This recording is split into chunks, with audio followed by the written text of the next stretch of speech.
Hey everyone, welcome to A Day in the Life of. Today with me, we have A Day in the Life of a CFO. And with me, we have Marita from Bound, we have Veronica from Everphone, and we have Gerdes from Frankbody. So I will let my guests introduce themselves. So Marita, tell us more about yourself. Yes, hello, nice to meet everybody. My name is Marita. I'm the CFO of Bound. We are a FX risk management startup fintech in London, and very excited to democratize foreign exchange risk management for not just the large cap corporates, but also everybody slightly below that and all the way down to smaller companies. Very happy to be here today. My background is very much in finance, everything finance, basically. So I've started in investment banking also in London, pretty much, and have done everything in banking that you can possibly do. And since 2012, have joined the dark side of the more fintech side of things and entrepreneurial side of things, and am now in my second startup CFO position. So super excited to be here and tell you a little bit more about a day in my life. Awesome. I can't wait to hear. Awesome. Veronica, how about you? Hi everyone, I'm Veronica, I'm CFO of Everphone, and we offer mobile devices as a service to our B2B customers out of Berlin, Germany, but we can serve all countries in Europe, some more over the world, and also have a smallish US subsidiary who just started and tries to wrap up the US market. All right, congratulations. Thanks. As a CFO, I'm coming from a legal and economic background. I've also worked in some leasing companies and banks like Marita and switched to startups in 2018 at Cluno, which was a car subscription. So I recently also joined the industry of IT and telecommunication, leaving automotive, hopefully for good. Great. Yeah. It's always great to see different backgrounds and different experiences before your current role. Awesome. Gerdes, last but not least. Yes. Hi, everyone. My name is Gerdes. I'm the CFO of Frankbody, a skincare and cosmetics brand. We're available globally through US, Canada, Europe, UK, and more recently in China. It's very exciting for us as we enter that market. I'm based in Melbourne, Australia. Before joining Frankbody, I was the CFO of a corporate group looking after 13 different startups and different businesses globally. So all along the spectrum from early day startup businesses through to more mature businesses that we look to exit. So I've had a lot of experience on the finance side as a CFO. Awesome, great. As I said, I love seeing so many different backgrounds, and that's why I always have 3 guests and not one, because a CFO or any role, it's different from company to company, depending on the size and industry. So super excited to have you all here. Great. So Marita, tell me a bit about what's your role in general. Let's go from general to specific. Okay, excellent. Happy to. So I would say as a startup CFO, and thank you for inviting 3 of us, because I think the role of CFO can be quite different depending on what stage your company is in, what kind of industry you are in, and all sorts of things. So I'm very much a startup CFO and happy to be in startups as a CFO. As mentioned, my background is in finance, but not necessarily trained accountant. I mean, I have dealt with and done accounting most of my working life, but in different environments, I would say. So probably not the most classical way to get to CFO. What I do as startup CFO and what's really important is that the company doesn't die, basically. So that's I think the center point for me and for most of the companies that I work with. Why do companies die? They die because they run out of money, and particularly in the startup space, that's something that should be avoided. So my specialities are very much around strategic topics. So how much money are we going to raise? How are we going to raise it? Who are we going to raise it from? How do we make sure we don't fall over tomorrow, next day, or in 1 year or 2 years' time? what needs to happen in terms of the risk management. And that's just pure financial risk management on my side. So operations and everything else other departments can deal with. But I really deal with the financial risks, whether they arise from funding, whether credit risk to counterparties, clients, suppliers, or other financial risks such as foreign exchange, which we help also other companies manage. So very excited always to be in more financial fintech startup roles. And other than that, credit and rates. So that's really in a nutshell, what keeps me awake at night, and what I try to manage on a day-to-day basis. And I think it's very good to go from general to the more specifics, because CFO. We will go there. We will go there. Can sound quite daunting and boring. I have not had that experience whatsoever. It's always been super exciting. I'm very happy to be a CFO, and I think most of the topics I deal with are actually quite exciting and at the core of any company I've worked with. Yeah, it's funny that you mentioned that your main goal is not to die. I think that's the goal of everyone in a startup. I'm not a CFO, right? And I feel I have that responsibility on my shoulders as well. Veronica, so I know that Everphone is a bit more mature. I've been, I've been following your journey, your company's journey. So tell us more about your role there. So I guess not dying is probably no longer at the very forefront of our minds. We are a later stage startup or grown up, as you will. But certainly there are a lot of challenges which usually end up in the finance area at some point in time.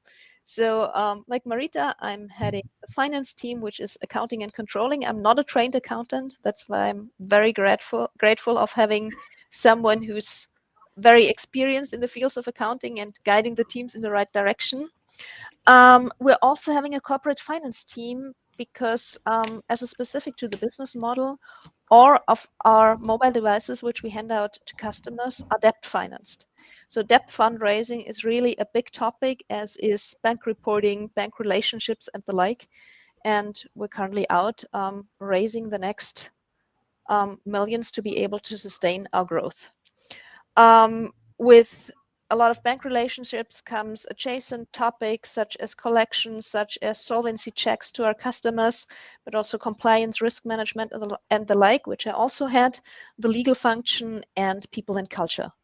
That's a variety of topics. I'd love to distribute my time evenly among them, but usually it's like I'm allocating where it's most urgent, where problems arise, where the departmental leadership is on vacation or doesn't exist yet, whatever. So I'm still in firefighting mode and not like on a normal business day where I walk in and know I will do exactly this and that, but rather take the most urgent task off the plate and try to solve it. Yeah, I think that's a challenge of like all the departments. I think like I've done these episodes like since November, and everyone mentions that no matter from marketing, sales, engineering, and now finance. Gerdes, how about you?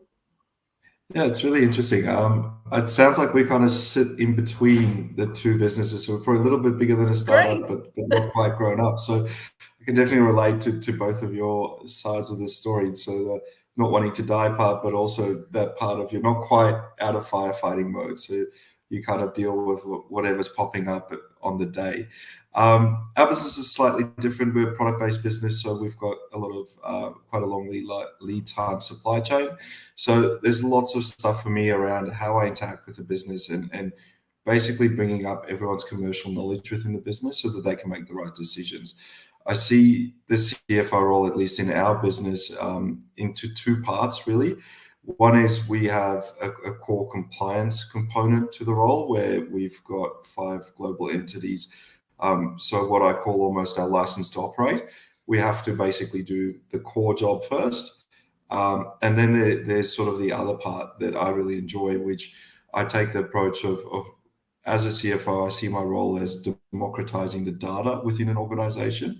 So we have access to all the information, we have access to the systems and the tools. And you may sometimes find that we hold those things too close to our chests.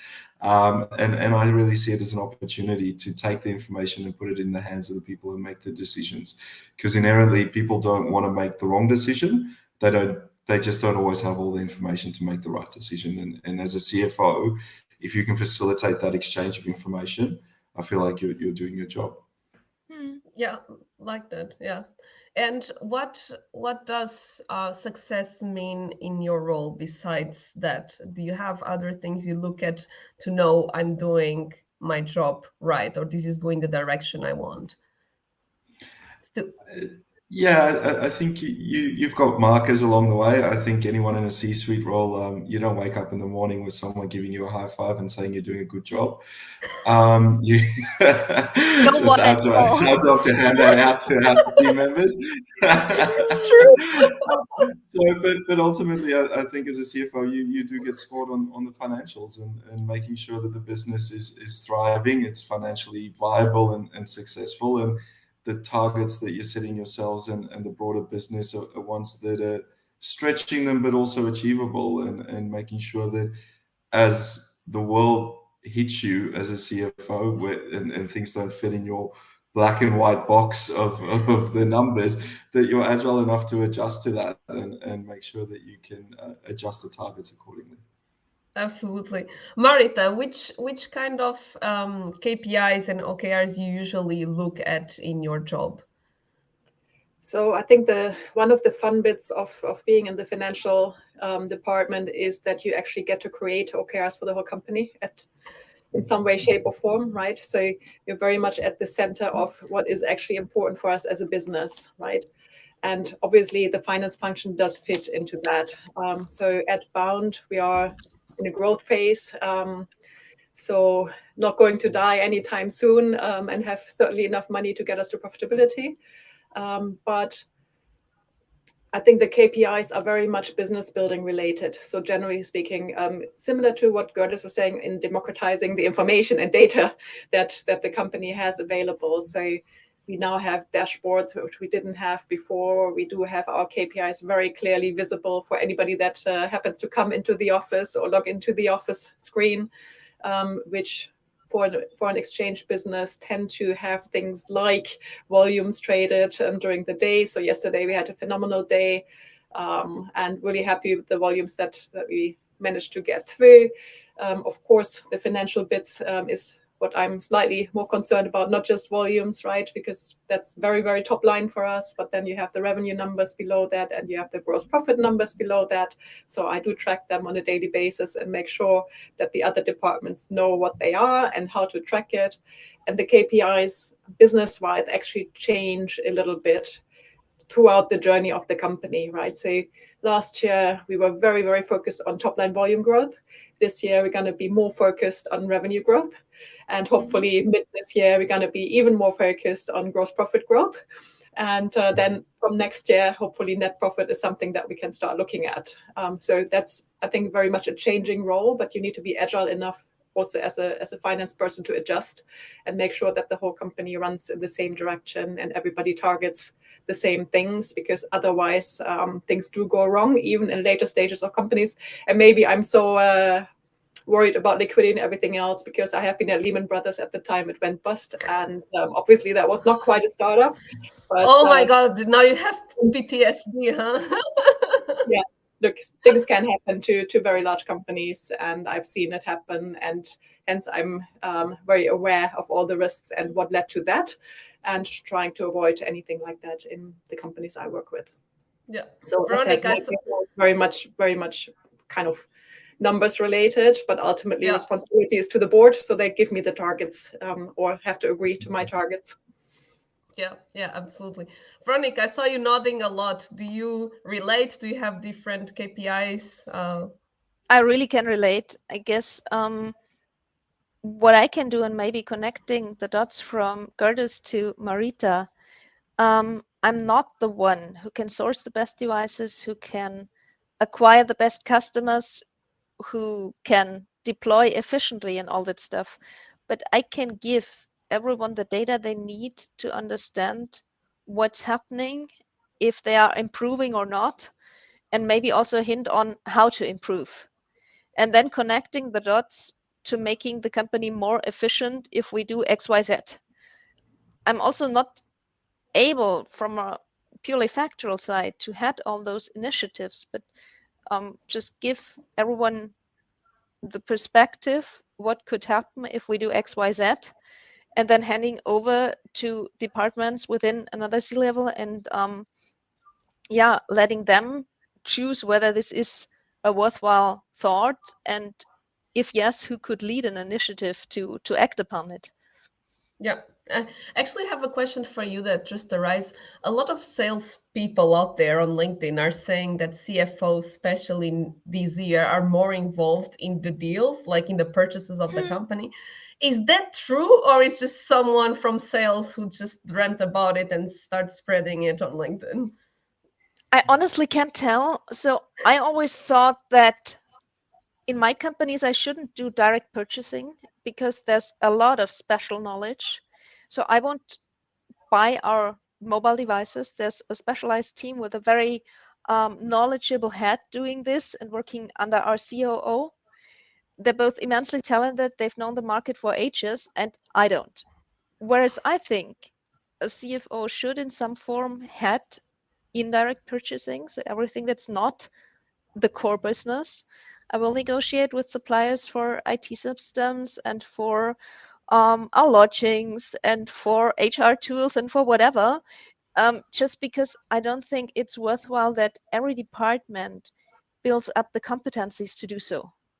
Mm-hmm. And for what it's worth, I also believe with a certain experience and a network comes a relatively easy possibility to compare rates or the like. So I don't have any knowledge about whether the new HR system will be the best one yet. That's something the department needs to decide. But I can give them a perspective on how many other startups use it, what they're paying, if there's room for negotiation. And I'm very happy to take that over in order for someone else not having to learn that, not having to negotiate, maybe also not be the bad cop, because that skill is sometimes needed in negotiations as well. I see you smiling, Gerdes. Do you agree? No, I could definitely relate to the bad cop comment. I feel like that's part and parcel of every finance role is you quite often, whether it's negotiating with suppliers, I think finance quite often have to step in to save relationships for their different teams. And I think that's just part of the role. And it's not always the funnest part, but I think you just have to deal with it, and it's just part of the territory. They say, I saw once that salespeople, they look nice, but they are mean. And then finance and legal, they are mean and look mean. And then like HR, they look nice and are nice. So there are these graphs like who of course it's a joke, but like it's funny that finance and legal, they put in look mean, are mean. So yeah. And Gerdes, you mentioned about that challenge. With other challenges would you say that your role has in general, not only company specific, but in general, what would be the main challenges of a CFO? I think that I kind of touched on it before, but I mean, I feel like a CFO's role is to interpret what the business is doing, what's going on in the organization, as well as the macro environment, and put that into numbers. And whether that's scenario A, B, C, or 1, 2, 3, you kind of take all that information, digest it, gather it, source it across the business, and put that together. I think all CFOs could agree that probably the last 2 or 3 years have been challenging, because where traditionally CFOs might sit down and do a budget once, maybe twice a year, we've found that you're probably doing them every 4 weeks. And as things change and the world changes, you're constantly revisiting, regathering information. And I think we've all become change fit over the last couple of years, and a lot more agile and willing to throw out the budget 2 days after you've made it. Just because the world's changed, the new lockdowns introduced, or a war started, unfortunately. So there's all these different things that constantly impact our businesses, and it feels like it's changing more than ever over the last couple of years. Yeah. Yeah. Once again, I think we all the departments we feel that as well. Like we changing like strategy, like as you said, every 4 weeks to to survive and thrive in this constant environment. Great. And Marita, when you're trying, to survive and to also to adapt to your macro and micro environment, where do you get inspiration to know, and where do you gather the knowledge to know, maybe I should be doing this, let's try that? So where do you usually, let's say, get the knowledge? Yeah, look, nobody's born CFO, right? So I think that's probably something that people should appreciate. So all three of us here have for sure been on a pretty long journey to get to where we are. And I think the knowledge actually does build up, as does your network over time. So, I mean, you're never going to be thrown into this kind of role and then say, okay, now you go and learn how to swim, kind of. So that's not going to happen, right? Realistically, nobody's going to hire you for the role if they don't know that you have the right experience to be able to fill that role. So where do I get the knowledge? I think most of it is really experience-based, because by now, I mean, my career is more than 20 years, right? So I've seen quite a few things. I've seen things going really well. I've seen things going really poorly, both of which are good learning experiences. And one should take those on board. But also you meet a lot of people and you kind of know who to call. So I think the network is actually a pretty critical part of the job, because it's not necessarily in your company, but people you have worked with before, met before. And if there's a particular topic coming up, for example, legal challenges, things like that, who can I hire to draft these docs for me? You will have done it before. You will have had experiences with good and bad lawyers. If you haven't, somebody else who has just gone through similar experience, whether that's complicated debt raise, asset-backed, structured, blah, blah, blah, something like that, warehouse financing, or whether it's a more, straightforward Series A, and you just want to know what are the best things. You always know somebody who has done it.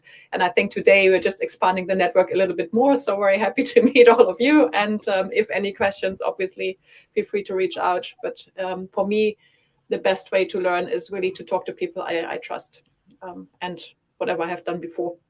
Yeah, makes sense. Absolutely. How about you, Veronica? Do you rely a lot on your network? Are you more a book reader? How do you get inspiration? Well, actually, I believe same as Marita, network is vastly important. Also, we have those CFO communities where you can ask every question, regardless of how stupid it is. Is DocuSign legally sufficient, or how do you get a A1 visa to France? Up to, has anyone received notice that bank XYZ is doing this and that? I believe that's really a trouble saver, and I love about the startup environment that everyone's so helpful and sharing information.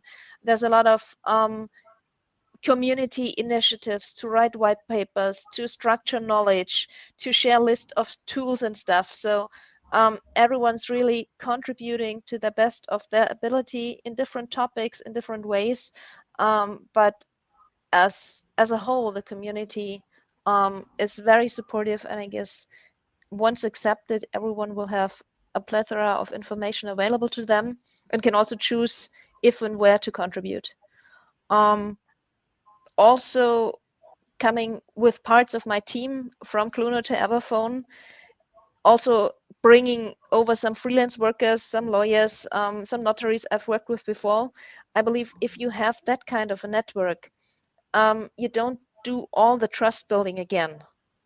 You just know that they collaborate well with you. You know what to do, how to push them, what to deliver, how much to explain, whether to write or to phone. And that saves a lot of time. And if it's billable hours, also money. So I do believe that's a contribution to the company. Absolutely. Gerdes, I see you nodding. Yeah, I couldn't agree more. I think over time, building up that network of experts that you use, I think as a CFO, quite often you become a problem solver and you play in different fields that might not be your expertise. Like I might be an accountant, but I might be dealing with a legal issue. So you know enough to be dangerous, and I think that the key part is to know when you need an advisor, and as you have those advisors that have guided you over multiple years, you build up that relationship, and being able to pick up the phone and say, hey, I've got this problem, how do I tackle it, or I'm probably that little bit outside of my depth, how do I deal with that? I laughed, I was thinking, I feel like every CFO needs an international tax guy or girl. Unfortunately, yes. I was just thinking, I'm like, I've got my guy or girl. I'm like, you need your international tax person, because it's not necessarily that area where you're always an expert, but it's an area where you know where you cross the line, right time to get someone involved. Great. Unfortunately, we are reaching almost the end of the episode. Time flies when we're having fun. But I have a last question, and this is a question I always ask to everyone on this show, which is, I gather emails that are written to your department, in this case, to your CFO, and we want your blunt feedback, and if it resonates with you or if it's very far off. So let me just share in a second.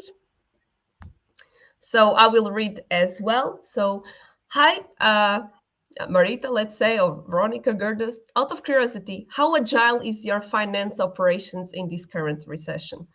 I'm asking because we offer recurring billing, revenue recognition, and retention under one umbrella. Would this be of interest to you?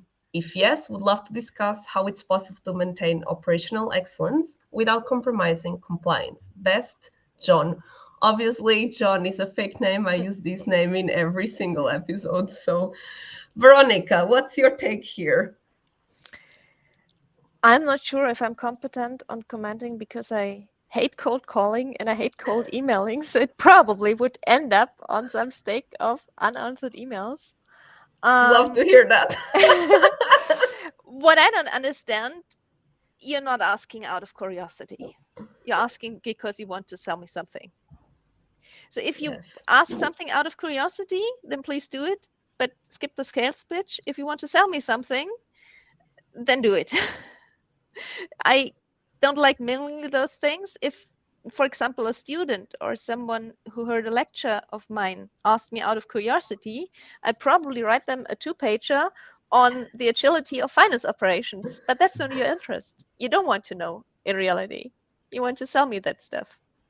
So I'd stick with the truth and say, I want to sell you something. I usually like to know what's in it for me. So if you have any case study or something else that by accepting your offer, I will save 24% of working hours spent on recurring billing. That's information of value to me. And I'm a numbers person. As you should, right? As you should. Love that.